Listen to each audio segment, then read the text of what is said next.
You feel this nervousness on the phone there? Sir, I've been trying to make an urgent phone call up there. Well, I don't think it's something I want to do on an overseas phone. You gotta make some phone calls. Hang up the phone. Prank caller. Prank caller. Ladies and gentlemen, welcome once again to the Packernet After Dark show. Bro, I don't know. If you'd like to call in, if you'd like to participate in the show, please feel free to do so. The phone number here is 608-501-0718. All right. I'm not gonna lie, I just woke up from a nap, so I'm a little fried. That's not how I thought today was gonna go, but taking a little newsy never killed anybody, I guess. Why don't we just get started with Jersey Mike? We're calling it part 2. I think he changed his phone number at some point. This is just his new number, but that's what he is now. He's Jersey Mike part 2. So R.I.P. Jersey Mike. Hey Ryan, it's Jersey Mike. What's up? So I'm still processing my feelings about this Carolina game, but let me put it to you this way. I think it's a clear failure by the coaching staff, specifically Matt LaFleur. And let me put it to you this way. His play calling sucks. I don't know how many times I have to say it. I was just going to say, well, we lost and the buck stops here.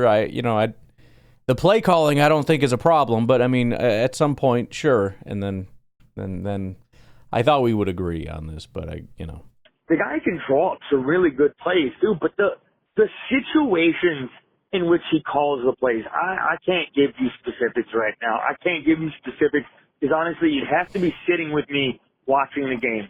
But when I can legitimately, as a no-name, no-whatever, Joe Schmo, calling into a Packers podcast, when I can tell you what the offense is about to do. Oh, yeah, I know. Okay?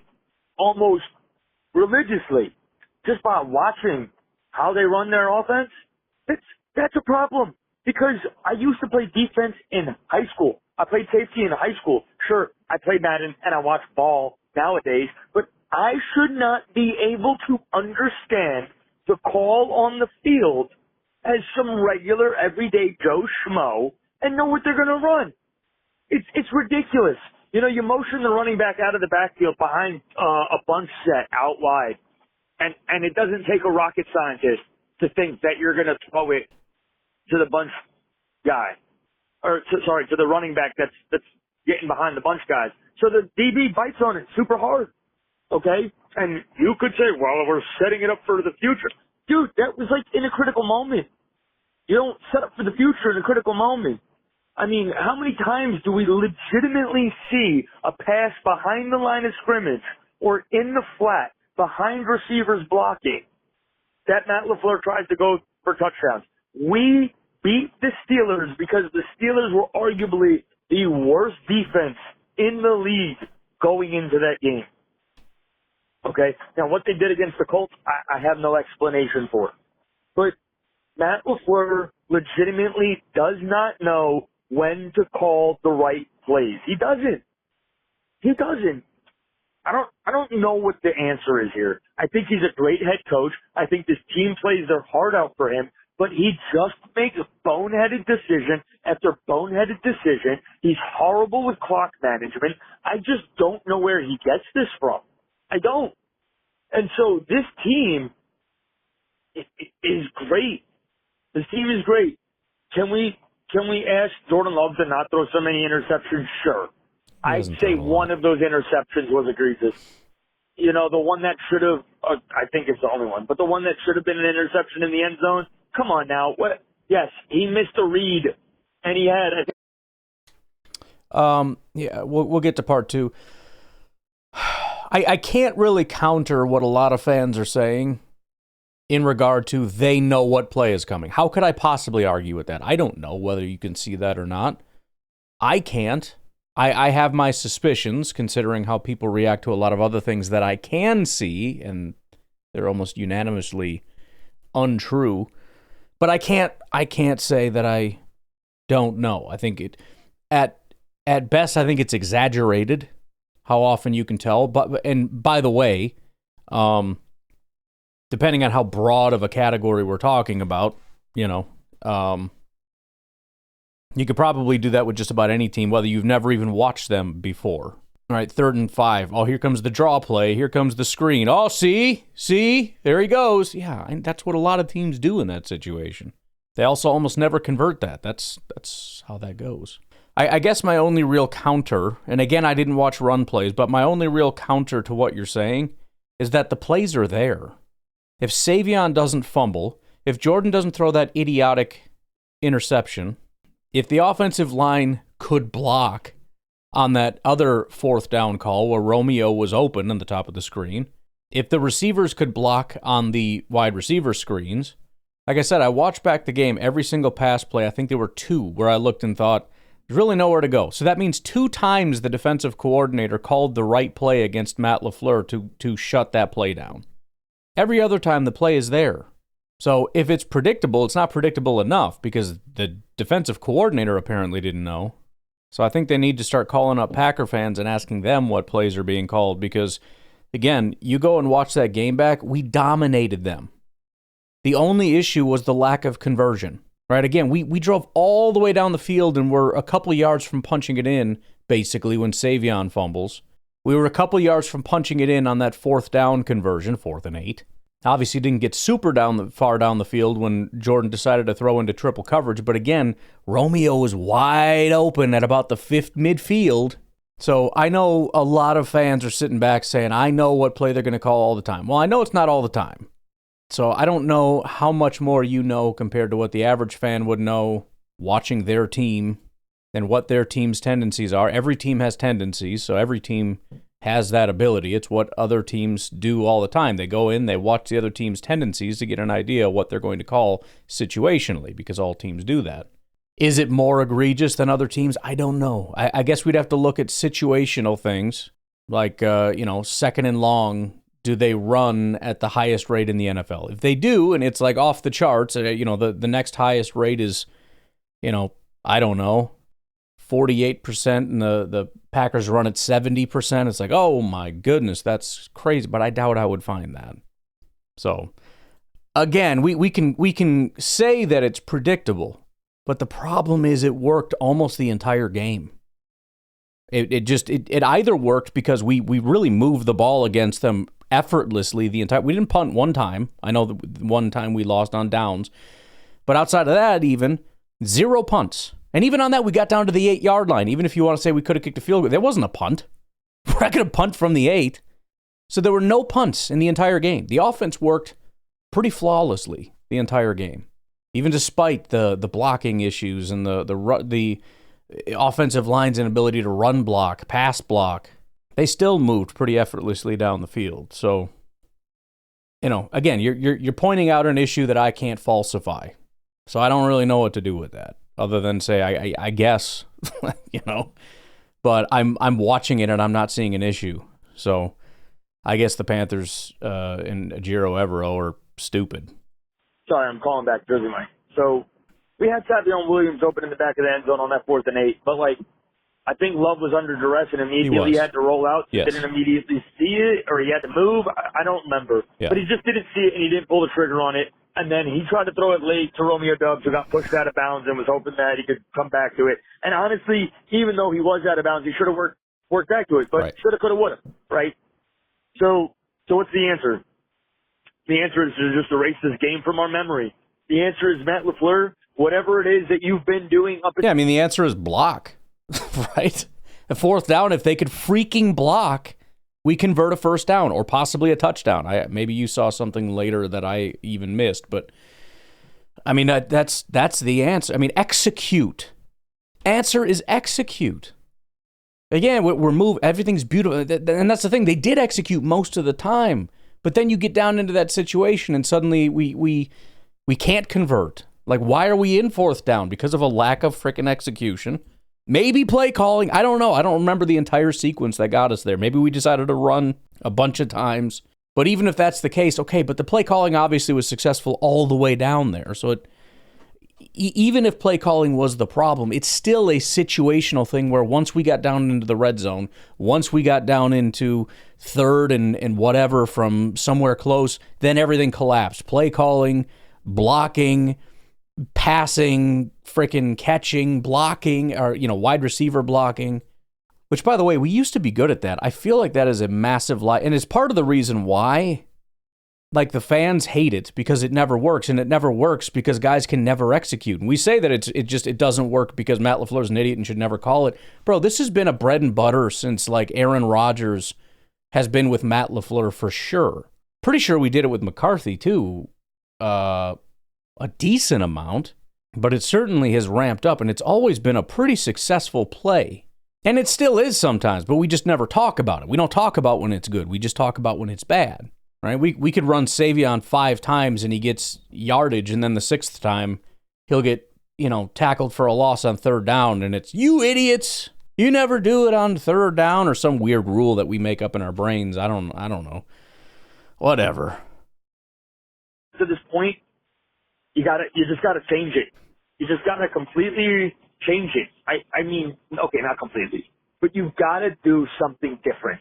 You cannot keep calling all these bubble screens. You cannot keep calling all these horrible behind the line of scrimmage plays.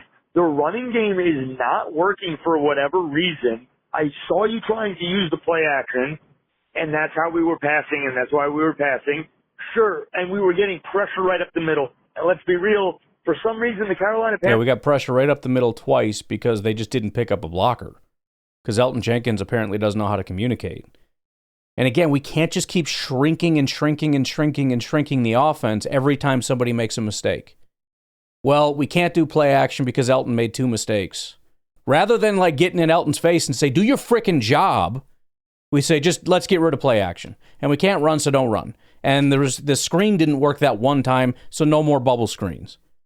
Like, guys, we got to stop doing this. I mean, at some point, we have to look at the players and say, do your frickin' job. Because all I ever hear is, it didn't work, stop doing it. I mean, what's left? What do we want to do? We just want to push the ball down the field 24/7? Like, every play is a big explosive play? But although some fans don't like that. So every play needs to be like an intermediate.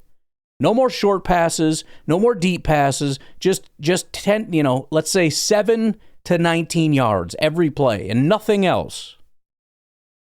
I mean, it's not even just like setting stuff up. I mean, it's we don't have a playbook left if we just stop doing or even massively reduce all the things that fans are complaining about. There is nothing left after that. Just have a pretty good defense. So I did expect our offense to have a little bit of struggles. But,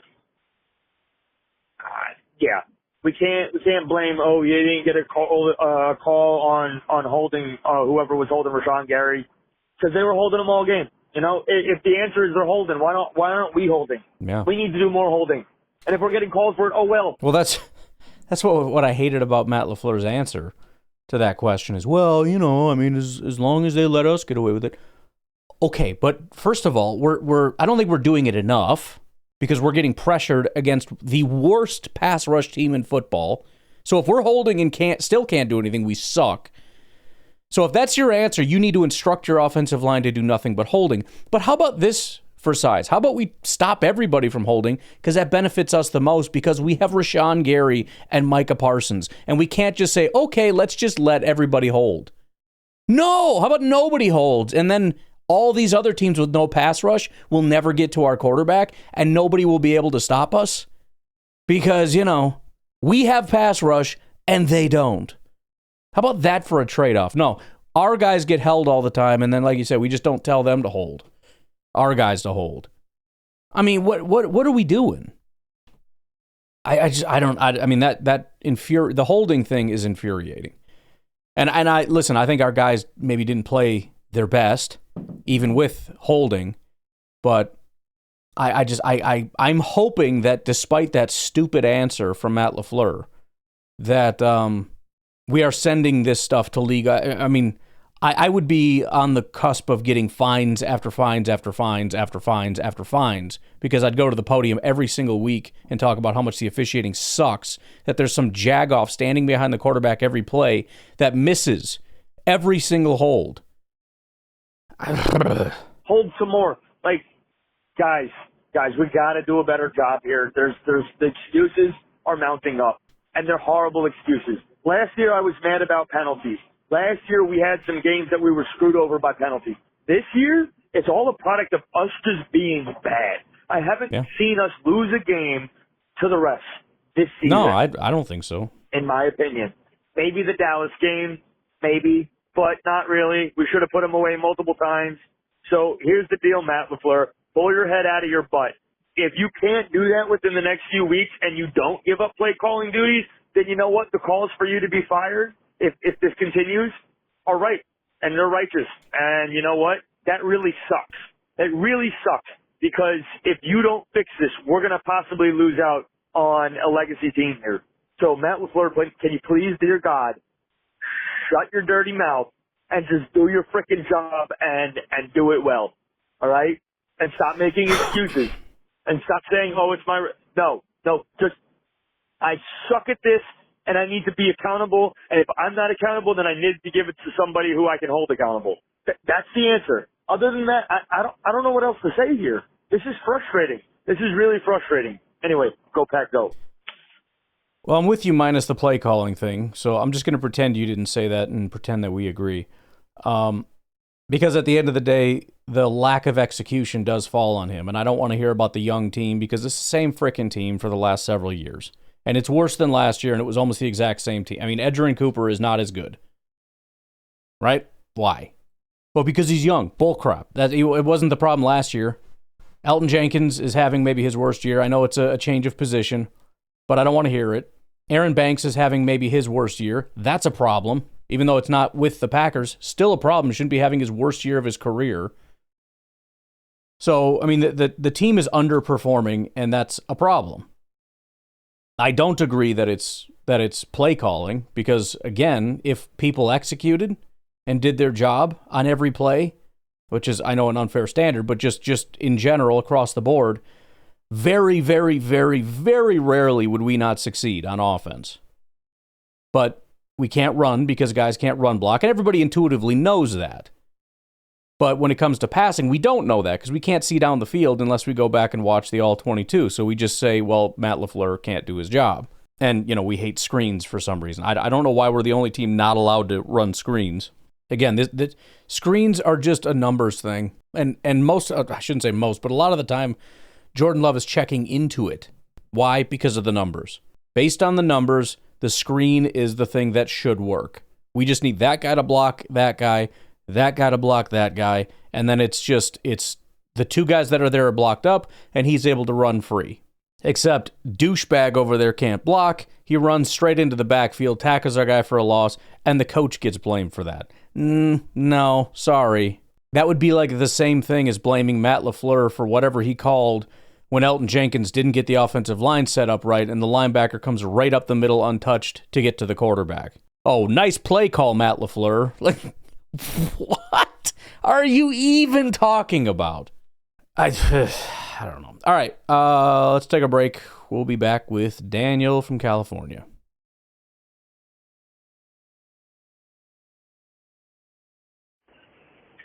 We're in year 3 now of Jordan Love, and just thinking about all the events that happen, and I know you're kind of like you're living in the moment kind of guy, and your memory's not as good. The 2023 season, because we kind of were choppy all the way until Aaron Jones got healthy, and essentially what we started seeing is a lot of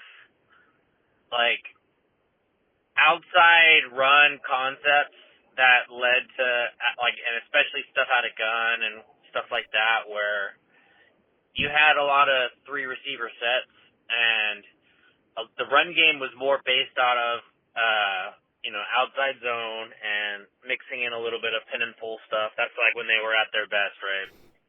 That is the other thing I had just mentioned recently is we did a lot more of that. And I remember how, the national TV guys would talk about, dude, Matt LaFleur is a genius because a lot of that stuff is so creative. And we've kind of evolved into more of a power game, which is less creativity. I'm sure you could be creative in certain ways, but it's less creative and more just power, right? It's more just big boy push strong. And if they can't just execute the mano-a-mano, it just doesn't work, right? It's not about scheming the run game. It's just about executing, and our guys can't execute. So it's probably an oversimplification, but I do think it is a problem. And when we lost Aaron Jones, we got Josh Jacobs, and we started doing a lot more inside zone, duo, ISO, but, there's still some complex run game, especially when Jordan was hurt. But it changed the identity of this run game, and it really coincides with the signing of Josh Jacobs. Yeah. And when you have a running back like that, yes, you're going to want to do some under the center running. You're going to want to do some different style of running. And it just makes me wonder, though, the nature of the offense. Just because I want to see this guy throw the ball, and this is probably my third call or fourth call in 2 days, but I love Josh Jacobs. I just want to see Jordan Love, though, man. If we're going to win a Super Bowl, it's all because of Jordan Love. When we see him just in the gun and just passing, and that being the mentality, like, that's what I want. I don't want to be under the center all the time. I want to give this guy an opportunity. If he sees a good pass look, I want him to audible, not even of the one or the two plays that he gets to pick from. I want him to, if he sees something great, he's like, no, check to something you think is great. I want to give him more control. Because when I see this guy throw the ball in rhythm, it's just good. Like, yes, that one deep shot that was the interception. Yeah, that wasn't very good. The fourth down play it's good until in it's the end not zone. good. Yeah, that's fourth down. Nobody was open. You have to throw it anyways because if you just end the play, take the sack, whatever, it's over. So it's like you have nothing to lose. And I don't know if Romeo gave up on that play or because he knew he was out of bounds, he had nothing he could do. But yeah, I don't like that excuse. He's got to have more. He's got to turn into it. If he knows he's out of bounds, he has to turn into a defender on that play, or just stay in the moment better. But I want to see Jordan play quarterback. He is not game manager. That's what he's doing. Yeah, I just, and again, this is the whole like Matt LaFleur's holding the team back. He's holding Jordan back. We've been hearing this for years. I don't know what we're talking about. We throw the ball. I mean, we throw the ball slightly less than expected. It's pretty much dead average, but a little bit below expectation. So I like I've said already, I can see if the argument is I'd like to throw a little more. Okay, I mean, it's a pretty minor critique, but in terms of like Matt LaFleur is forcing him to be some kind of a game manager or whatever, I have no idea. Like he is the most unrestrained quarterback. He always does exactly whatever he wants, which is usually the big play.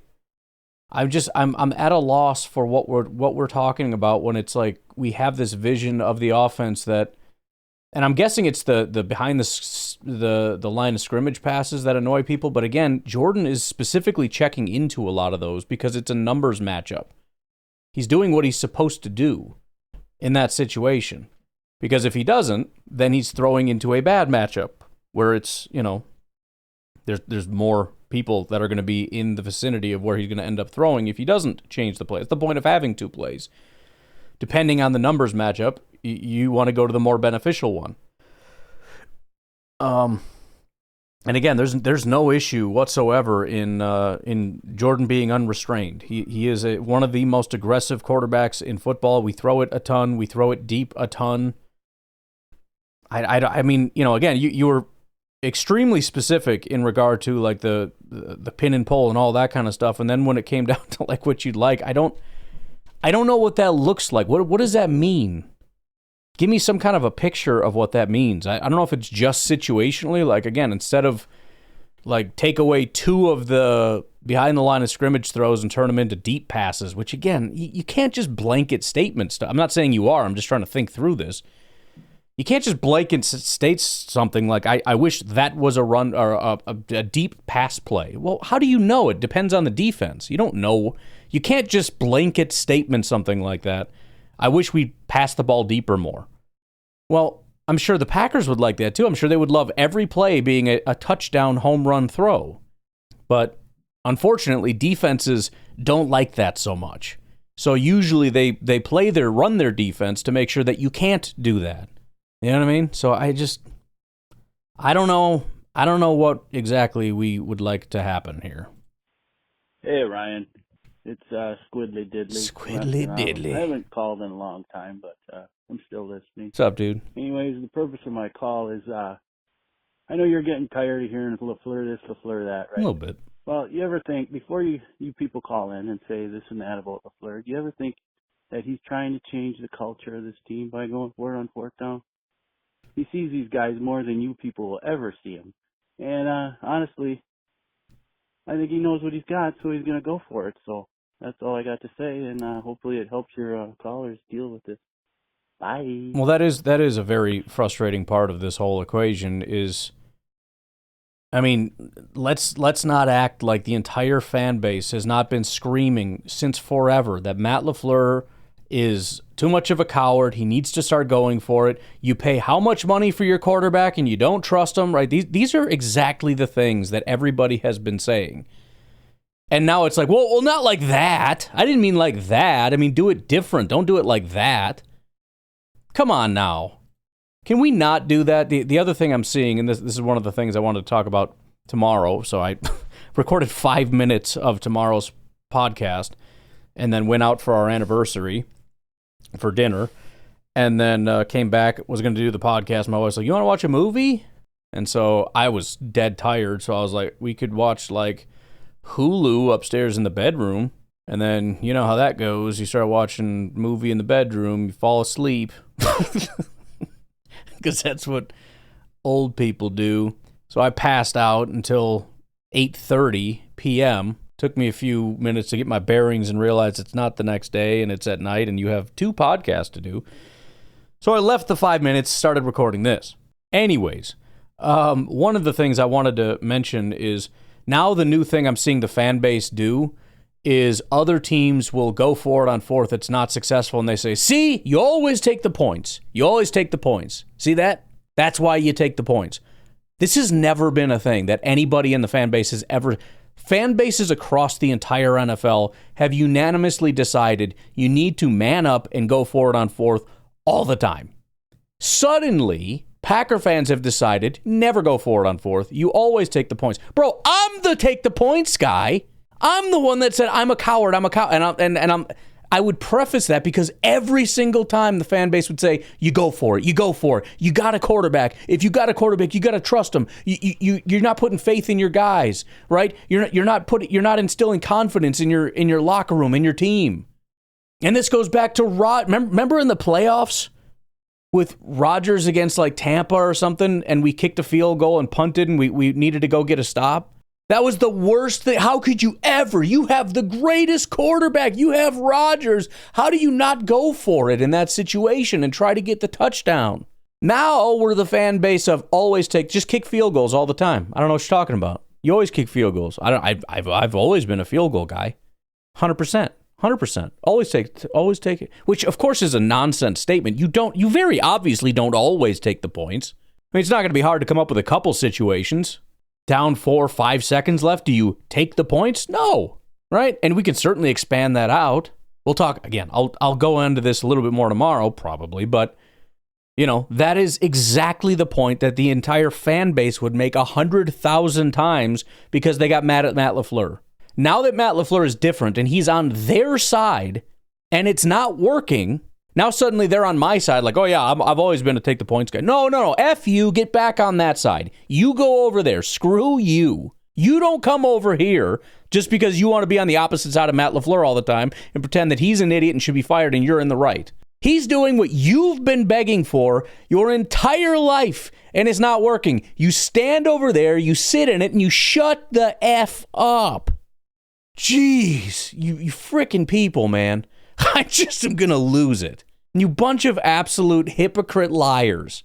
Get away from my side. I've been over here alone by myself saying, I know I'm wrong, but I always want to take the points. And that was the other thing. I am wrong about that.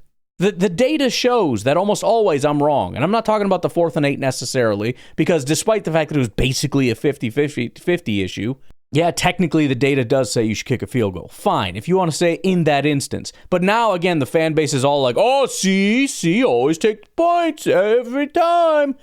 I've never seen this in my life, and suddenly it's like a big crusade Packer fans are on. See that? That's why I've always been a big take the points guy. No. You liar. God, I hate that so much. And it's what annoys me about it, because, again, I'm spending so much time talking about Matt LaFleur, and I'm seeing such blatant dishonesty being, I'm not talking about all of you and everybody's case, but I have to look at this now, just blatant dishonesty, just because I want to be right that Matt LaFleur is wrong, and it's infuriating, because I'm actually trying to apply, first of all, be fair to people who are being unfair, which is a waste of my freaking time and effort, to actually try to think through things that people are saying to me and all this stuff, and then I see you be completely dishonest on social media, and it's infuriating. Don't do that. It's the same thing with, like, you know, we need to start pushing the ball down the field, and then we do that, and it doesn't work, and it's, well, we got to stop doing that. You said we should do it, so you don't know what the hell you're talking about. So stop pretending now you have the answers suddenly. Well, I had the answers before, and I guess I was wrong, but now I'm right. Now I know it. We have to throw 10 yards all the time. Just leave me alone. Just go away. Stop it with this nonsense. And again, I'm trying to be open to the idea that he's the problem. But I'm trying. I'm doing my best, but I'm so far from getting there that it's not close. We're not making nearly as much progress as we should. Time is flying, which technically is a good thing, because I got to get this posted, first of all, but also because it's late and I have a whole other podcast to do. So let's take a break. We got a bunch of Kyle from Madison coming up.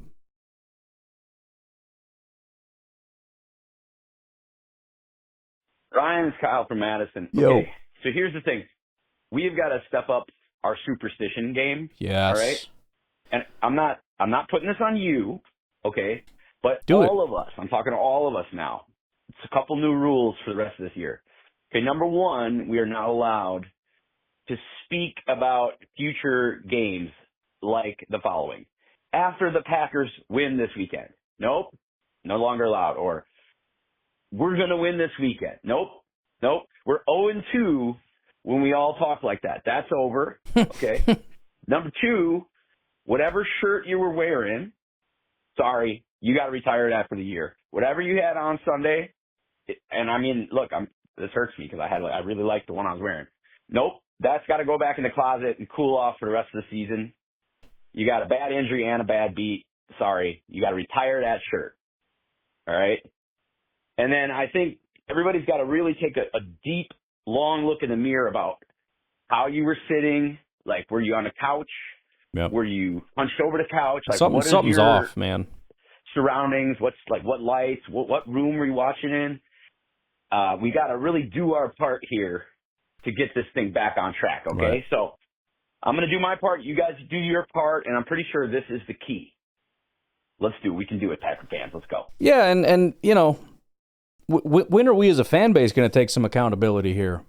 Because obviously we're not doing something right. You know, I don't know what it is, but, you know, we can't be blaming LaFleur and Jordan and everything else when we're not even taking into account our culpability in this. You know, are you even trying to wear your lucky clothes? You know, did you used to go to your in-laws' house for games and then you decided you hate your in-laws and you don't want to go? Too bad. Suck it up. All right, we got a Super Bowl to win, folks. All right, and that's not me saying we're going to. So let's not misunderstand. But that's the goal for all teams. So I mean, you know, we got to figure it out here, folks. My son and I have already had the talk about he needs to be home. We're not going to grandma's anymore. We're going to be home, and he's not allowed to leave and come back at halftime, which, I mean, it was a good thing he came back because that was the Steelers game when all of a sudden we just started dominating. I don't want to go there yet, but there is a discussion to be had about maybe I'm not supposed to be home. We haven't really explored that. I've been home aside from the game at grandma's. But I was gone, and again, you hear this tomorrow on the podcast, but I was gone, come home, and I'm like, oh, the Bears dominating? And my son's like, no, Giants are winning 20-10. I'm like, are you serious? We just got back from to dinner for anniversary. 12 years, by the way. Thank you very much. And he's like, no, dude, they're losing. It's fourth quarter. There's like 4 minutes left. I'm like, are you serious? That's crazy. And then it's just Bears touchdown, game over. And he yelled at me, and he's like, get out of here. And I'm like, I'm sorry, this is my fault. Which I'm proud of him, by the way, for taking things very seriously. But he was right. It was my fault. And I was hoping that just getting up and going into my office and watching football by myself would help. It did not. I needed to go back to the restaurant, and that's my bad. I could have gone back and just had some chips and salsa and been like, yeah, I'm just going to look at the menu here, and then just booked it, which I talked to my wife about that. Has anybody ever done that? They don't charge you for the chips and salsa, you know what I'm saying? Could you just roll in there, eat some chips and salsa, and then be like, actually, I got to go. You shouldn't do that, by the way. But I was thinking, like, there's some crazy people who've done some terrible things. Like, nobody's done that for TikTok. People are willing to be terrible human beings for TikTok. Somebody has to have done that. Going into Mexican restaurants and, like, just refusing to order. Like, are you ready? Like, nah, I need a few more minutes. I get another thing of chips, And maybe after the second basket of chips, you just book it out of there. I shouldn't encourage that. I'm not encouraging it. That's a terrible thing. I'm just saying somebody has got to have done that. I forgot what we're talking about. But, yeah, superstition. Got to step it up. Oh, and I forgot number 3 here. I don't want to hear any more theory about how now we lost, so now we're going to go beat Philadelphia. Oh, yeah, I don't like that either. I don't want to hear about it's that. making me really uncomfortable. Look, it's an excellent theory of the case, but there's an equal chance that Philadelphia comes in here and beats that ass too. So, well, not only that, like I've said already, so the superstition part of it I don't like. Just the fact that everyone's saying, oh, we're going to win, we're going to win, we're going to win. But the fact is, people aren't even saying it positively, they're saying it negatively. Which means even if we win, people are going to view it as some kind of a weird quirk or superstition, and they're not even going to take it as like a legit win. So rather than being like, oh, this is amazing, maybe we are a good team, this is so good. And I did get on people for overreacting, so I'll be glad that we don't overreact, but we're going to underreact. Oh, sure, now we'll lose to the Giants. It's the worst possible thing. There's no winning. There's no winning this week. There's nothing we can do to win. I mean, you could dominate the Eagles. They're going to have to win by 15 just to overcome this little. But even then, it's going to be like, see, play it. This is what they're capable of, but he's going to play down to the competition next week. So there is no winning. None.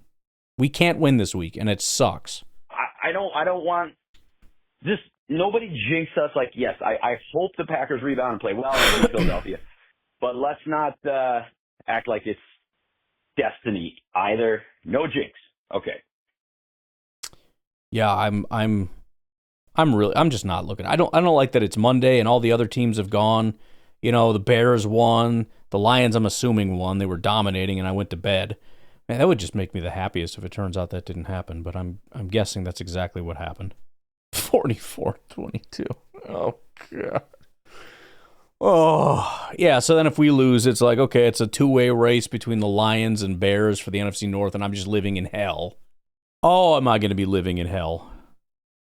Oh, I can't. I don't even want the game to happen. This is going to be such a miserable game until the final whistle. Hey, Ryan, it's Kyle again. Look, I was just listening to the pod and a couple other pods, and how dare you? It looks like there's really two camps coming down on the Fire LaFleur right now camp, which is crazy. I mean, it just is. That's crazy. If God forbid things degrade to the point where that's a realistic conversation, that'll be in the off season. LaFleur's not getting fired. Okay, that's just dumb. Will it get extended? I don't know. We'll see how it plays out. But that's nonsense. But there's also the like, yeah, LaFleur takes all the heat because his team lost and blah blah blah. No, that's not it either. Like LaFleur. I'm going to go just to one. I'm going to go with, and I know you're probably sick of talking about it, but a little bit. But that's to me, it's really indicative of the situation here. Is that 4th and 8? Let's go for it in the middle red. And this is where I believe LaFleur deserves all the heat on this one, because to me this is indicative of some of the struggles here. Because LaFleur clearly has decided on 3rd and whatever it was, 3rd and 4, 3rd and 5, this is 2-down territory. Right. Well, I agree with that. That play gets blown up. Right. It's and 4th and 8. now you still go. Dude, you have, what are they, 0 and 4 in the red zone at that point with over 11 minutes in the game, down 7 at home. You're getting the ball back.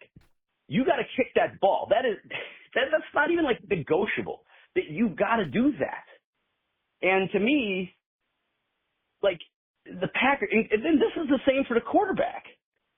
LaFleur and even Love were thirsty for points. They were thirsty for some kind of score line that the football gods owed them, it felt like. I mean, Love's just predetermining bombs to Watson despite weather and coverage and down and distance. And LaFleur just seems to be oblivious to the actual game state. He's just so thirsty. Like, we're going for it for fourth, come hell or high water. Like, that's what troubles me. I really need the coach and Love and the defense, everybody, to play the game according to the game state as it is in front of you, not how you wish it was, not how you prepared for it to be, like, because it's just, there's a dissonance here. And to me, that whether it works or they convert or not, the decision itself to me was indicative of just that was troubling to me, because to me, that is just the absolute obvious don't do that. And so, look, McCarthy had his issues. He won a Super Bowl. I'm not saying it's over, but, LaFleur's got to clean up his decisions as well.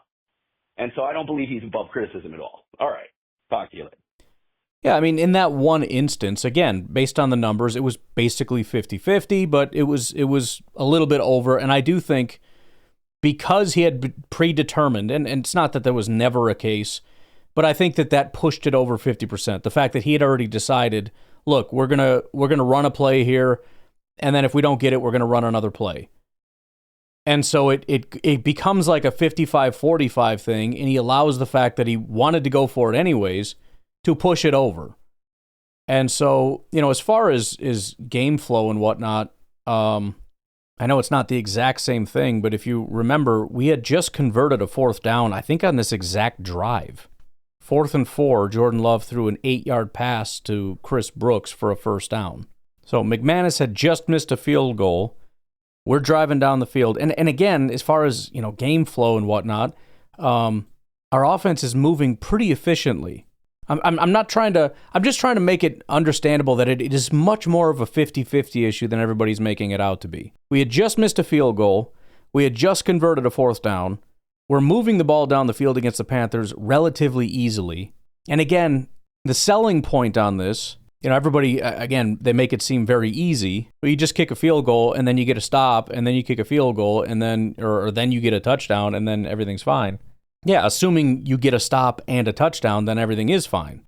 The problem is when you're down by 7, you kick a field goal, you're not even within a field goal. So if you don't get a stop, you're really screwed and behind the 8 ball, especially considering your defense is not really getting stops insofar as like getting them off the field quickly. If they're getting a stop, it's like, okay, but that's after 10-play drive down the field. And then you hope, if that's a 10, 12, 15-play drive and then they kick a field goal, you're back to being down by 7.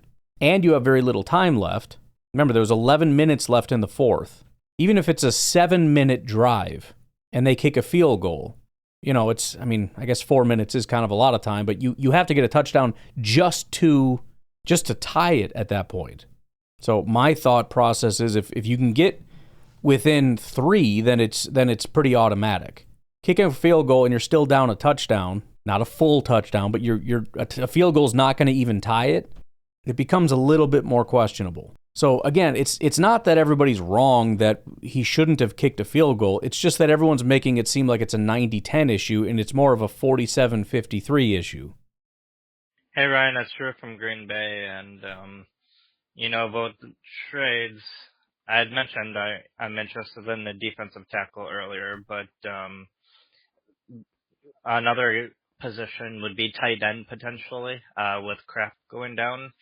And there are a couple of guys that are interesting, like David Njoku is in the last year of his contract. Well, I tell you what, considering it's 120 on the day of trading and the trade stuff is already done, I am going to skip that, Drew, just because we have a lot of calls and we didn't trade for anybody. What's up, Ryan? This is Dakota, that nerd in Tennessee, and I just wanted to address something. I always feel like I bring up weird things. Like most of the other callers, they call in and then they're all talking about something similar, and I always just bring something out of left field. And half the time I feel like folks are like, oh, okay, that's awesome, and then you just move on. Sorry, dude. Anyway, thing I wanted to bring up. I don't know why there's like folks questioning Gutekunst's ability to like bring in free agents. And I trusted when I heard that, you know, Aaron Banks and Nate Hobbs and whoever else was who's that, Kennard? So I guess he wasn't, I don't know what he was. Anyway, you know, bringing them in, I immediately had faith that they were going to be good players. And what confuses me with a bunch of folks saying that Goody can't bring in free agents, I mean, he got Preston and Zadarius. And like the first thing, I'm glad I haven't specifically heard people say that, because that would be idiotic. He has been phenomenal at bringing in free agents, and anybody saying that is either choosing to be ignorant or is just trolling, because he has been phenomenal at bringing in free agents. The fact that not every free agent has been, no kidding. Most free agents don't pan out. They just don't. I mean, again, please go look at the other 31 teams, because you live in such a fantasy world where everybody else just, everything works perfectly all the time. So we're forgetting the past in which how successful he's been. It's unbelievable how successful he's been in free agency. And number two, we're willingly forgetting how bad of a free agent class it was, and effectively nobody got very good free agents. Again, the only guy I even liked, I think, ended up getting injured for Detroit, and he hasn't been that elite anyways. Maybe somebody else out there is working great. I'm sure somebody is, but for the most part, it's not an elite free agent class. And then from there, I mean, if you look at it, I mean, would you be happier if we didn't have Banks? I'm not. I mean, as much as it hasn't been going super good, it's certainly worse without him. So you're just trying to find stuff to complain about at that point. If you're saying that he's just not been good at it, that's stupid. He did, I think. And neither one of them were major players on either one of their teams, but they turned into them on our team. Right. Rasul Douglas was not useful not good at all to anybody up to that point, period. Devondre and Campbell. He came to us and killed it. I mean, I still can't get that dang... Yeah, Zadarius went from kind of a nobody to arguably the best pass rusher in football. Devondre Campbell went from a complete bust to arguably the best linebacker in football. Rasul went from a useless player to a phenomenal player, and that's not even including, you know, other players that were good that either got better or continued to be good when they came over here. Guys like Adrian Amos and guys like Xavier McKinney and Josh Jacobs and all the. I mean, just give me a freaking break. What is that bird? Freaking the red one. Cardinals. Can't get that Cardinals game out of my freaking head. I think it was the Cardinals where I he remember caught that. Yep. that interception in the end zone last second and won us the game. Yep. Like. And at this moment, I can't think of anything else other than them three. I know there's more, but, you know, I have performance anxiety, apparently. But either way, he has done fantastically pulling nobodies out of free agency and then turning them, not turning them, but they end up. Yeah, that and his unique ability, unlike other Green Bay Packers guys, to pull the trigger. I mean, he's been much more aggressive than what we had with Ted Thompson. Not recklessly. I mean, I think the reckless thing was when we decided to go all in with Aaron Rodgers, which, of course, infuriates people because they refuse to believe that we did go all in, but we did. And we did a lot of stupid things with contracts. That's the one thing Gutekunst has done that, you know, maybe you could say it's understandable or whatever because we need to make a push in Rodgers' final years, whatever, and we're already out of that tailspin financially, so it didn't end up being catastrophic. But he hasn't been reckless as far as free agency. He's been a great bargain hunter, as well as a guy that's been able to find solid talent while sticking to the Packers formula. You know, if there's a 24-year-old that should not be available, I mean, McKinney should not be available. We got him. Josh Jacobs should have never been available. We got him. Micah Parsons should have never been available. We got him. There are 32 teams in the NFL. There have been, let's even say there's been a dozen of these types of things out there. We should not have 3 of them. That's psychotic. It shouldn't happen. But now it's up to Matt LaFleur and the coaching staff to make it work. Which again, if the team doesn't pull together and become a better team, you have to look at either the GM or the coach. And I'm telling you right now, I'm going to have a hard time coming down on Gutekunst over LaFleur. I just am, considering the construction of this roster. Turning into somebody. So I'm still hoping Aaron Banks kind of pulled through. I hear Aaron Banks has been injured the whole time, and pretty much. I'm just now realizing Nate Hobbs has been really like kind of injured since the whole season, but especially since week 4 against Dallas, and then of course he has his injury on a knee again. So anyway, I just hope that he stops hitting bad luck and turn it around and be awesome. But anyway, yeah, I just wanted to question people's, thought process on questioning Goody's ability to bring in free agents. That's all I wanted. All right, peace. Yeah, I'm with you on that. Again, I haven't really heard that specifically a ton. There's been a lot of other complaining about a lot of other things, I guess, but I really wouldn't be surprised, just considering how people work and how fan bases work, to just pretend. I've said this 1,000 times, but to pretend what's happening in this moment is what has always happened is some weird mental disease that a lot of people have. It's beyond annoying to me, because it's first and foremost, it's dishonest, and I'm sitting here arguing with just nonsense. I mean, the fact that I even have to honestly entertain such stupidity is annoying.